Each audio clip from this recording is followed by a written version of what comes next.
Sleepy classes के सारे subject. मुझे पता चला था कि sleepy classes sleepy classes sleepy classes sleepy classes sleepy classes sleepy classes sleepy classes sleepy classes sleepy classes मेरा स्लीपी के साथ इंटरेक्शन हुआ। Sleepy classes sleepy classes I completely relied on your channel. Sleepy की videos भी देखी है। Sleepy classes sleepy classes is one of those मतलब institution जहाँ पे सभी टीचर अच्छे हैं। My name is Afzal Ali. I have secured 574 rank this year in UPSC. I'd like to thank DKT, Delhi Knowledge Track, for giving me this opportunity to share my experience and knowledge to fellow aspirants.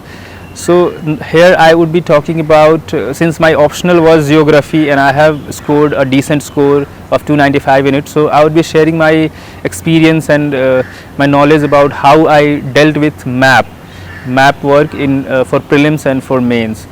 So friends, if we see the questions of geography in prelims and mains, we see UPSC has been asking a lot of questions based on mains, especially based on rivers or lakes or some conflict zones like Africa से हर साल 2-3 सवाल होते हैं. So अगर हम देखें तो directly UPSC 3 से 4 सवाल मैप से पूछती है, और अगर इनडायरेक्टली हम देखें तो 5 से 6 सवाल होते हैं जो मैप से होते हैं. जैसे पिछले 1-2 साल में रिवर्स पे सवाल पूछा है यूपीएससी ने, अफ्रीका के कॉन्गो बेसिन पे सवाल पूछा था, कुछ कॉन्फ्लिक्ट जोन्स हैं उससे रिलेटेड सवाल पूछा है. तो इसमें ये बहुत ही अहम हो जाता है कि हम मैप के किन किन सोर्सेज को फॉलो करें, किस अप्रोच से हम मैप को पढ़ें, ताकि हमारा जो आउटपुट है वो ज़्यादा हो और कम मेहनत में हम ज़्यादा से ज़्यादा सवाल को सही करने की क्षमता रखें. तो सबसे पहले हम अगर सोर्स की बात करें तो मुझे लगता है कि क्लास 11th और 12th की NCERT ज्योग्राफी की जो किताब है उसमें जितने भी मैप हैं, आप शुरू से शुरू करें पेज 1 से लेके लास्ट तक. इन जैसे 11th में 2 किताबें हैं, 12th में 2 किताब हैं, तो 4 किताबें हो गई. इनमें जितने मैप्स हैं उनको आप बाय हार्ट कर जाएं. दूसरी चीज़, कोई भी एक स्टैंडर्ड एटलस को उठाएं और उसके जो थीमेटिक पोर्शंस हैं उसको कर जाएं. तीसरी चीज़, आपके स्टडी रूम में एक वर्ल्ड मैप फिज़िकल होना चाहिए, वर्ल्ड मैप पॉलिटिकल होना चाहिए, इंडिया का फिज़िकल होना चाहिए, इंडिया का पॉलिटिकल होना चाहिए. और आप जिस राज्य से आते हैं, जैसे मैं बिहार से आता हूँ, तो आप अपने राज्य का पॉलिटिकल और फिज़िकल मैप रख सकते हैं. एक ग्लोब आप रख सकते हैं अपने स्टडी टेबल पे. सो ये सारे रिसोर्सेज हो गए. अब हम बात करेंगे किस अप्रोच से मैप को पढ़ना है और किस अप्रोच से मैप बेस्ड क्वेश्चंस को डील करना है.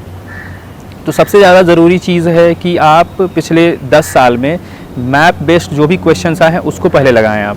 उससे आपकी अंडरस्टैंडिंग बनेगी कि कहाँ से सवाल आ रहे हैं और सवाल क्यों आ रहे हैं. ऐसा कहा जाता है कि UPSC can ask question anything under the sun. मतलब यूपीएससी के क्वेश्चन पूछने का जो दायरा है वो बहुत ही एक्सटेंसिव है. लेकिन अगर हम यूपीएससी के क्वेश्चंस का एनालिसिस करें तो ये पाते हैं कि यूपीएससी जब भी सवाल पूछती है तो उसके पीछे कुछ ना कुछ रीज़न होता है.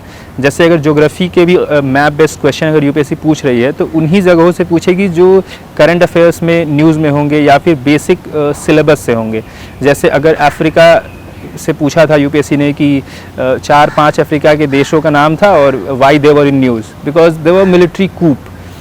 अफ्रीका में कॉन्फ्लिक्ट जोन्स हैं, कहाँ पे रिफ्यूजी कैंप है, अफ्रीका में कोई मिनरल जो कि न्यूज़ में है, कॉन्गो में कोई मिनरल पाया गया था, या क्रिटिकल मिनरल्स या रेयर अर्थ मेटल्स या शेल गैस.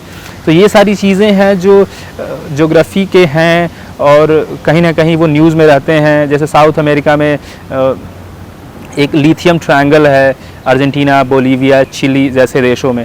तो ये मैं उदाहरण दे रहा हूँ कि ये सारे देश, ये सारे जगह किसी न किसी कारण से न्यूज़ में रहते हैं और यूपीएससी वहीं से सवाल पूछती है. तो वैसे पूरा का पूरा मैप और ग्लोब निकाल के हम बैठ जाएं तो वो ज़्यादा काउंटर प्रोडक्टिव होगा. और अगर कम एफर्ट में आउटपुट देने की अगर हम सोच रहे हैं तो हमें पहले ये समझने की ज़रूरत है यूपीएससी सवाल क्यों पूछ रही है, कौन से जगह न्यूज़ में है, क्यों न्यूज़ में है, और फिर उनको मैप पे लोकेट करने की और पढ़ने की ज़रूरत है.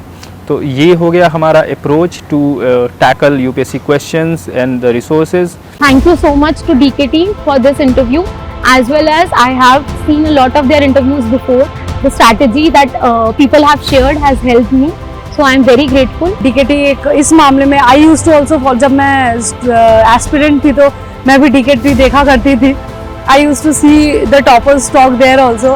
So for me it is a very great honour कि मुझे भी इसमें बोलने का मौका मिल रहा है. So thank you. तो अभी तक हमने बात किया है कि मैप बेस्ड क्वेश्चंस जो प्रीलिम्स के लिए हैं उसको कैसे अप्रोच करना है. अब अगर हम बात करेंगे कि मैप बेस्ड क्वेश्चंस जो कि मेंस के लिए कैसे अप्रोच करना है, तो उसका जो मेरा जो इनपुट होगा वो ये है कि आप अगर देखें मैप की ज़रूरत मेंस में कहाँ पड़ती है, तो GS 1 में पड़ती है, GS 3 में पड़ता है, और मुझे नहीं लगता GS 2 और 4 में मैप की ज़रूरत है. तो अगर हम जैसे मैप की क्वेश्चंस जो ज्योग्राफी के जो क्वेश्चंस 6 होते हैं GS 1 में, वहाँ पे अगर इंडिया से रिलेटेड कोई भी सवाल है तो आप उसमें इंडिया का मैप दिखाओ. वर्ल्ड से रिलेटेड कोई भी प्रॉब्लम है तो उसमें वर्ल्ड के मैप बनाओ. जैसे मुझे याद है एक सवाल था 2021 में कि gulf countries have been gifted with a lot of petroleum resources which has given them leverage in global geopolitics and geoeconomics. तो आपको वर्ल्ड का मैप बनाना है, उसमें मिडिल ईस्ट के जो पेट्रोलियम रिच नेशंस हैं उनको दिखाना है, और फिर आपको मैप के थ्रू, डायग्राम के थ्रू दिखा देना है कि how they are influencing geopolitical and geoeconomic influences on rest of the world.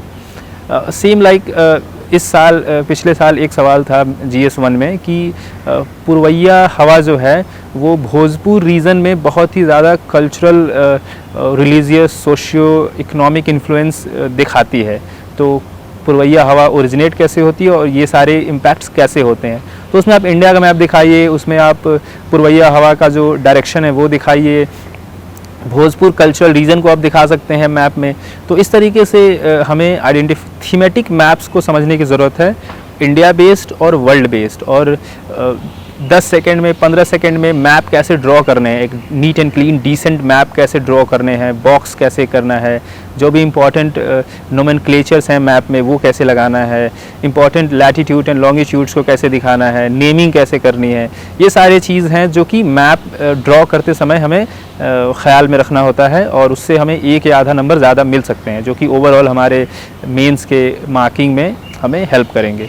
तो YouTube पे बहुत सारे ऐसे ट्यूटोरियल्स हैं जिसको देख के आप एक डिसेंट और नीट मैप बनाने सीख सकते हैं, और मैंने भी वहीं से सीखा था. मेरा तो ऑप्शनल भी है तो मेरे लिए थोड़ा ज़्यादा आसान था, तो ये आप कर सकते हैं. Okay, so this was it from my side, my inputs and insight on how to tackle map for prelims and mains.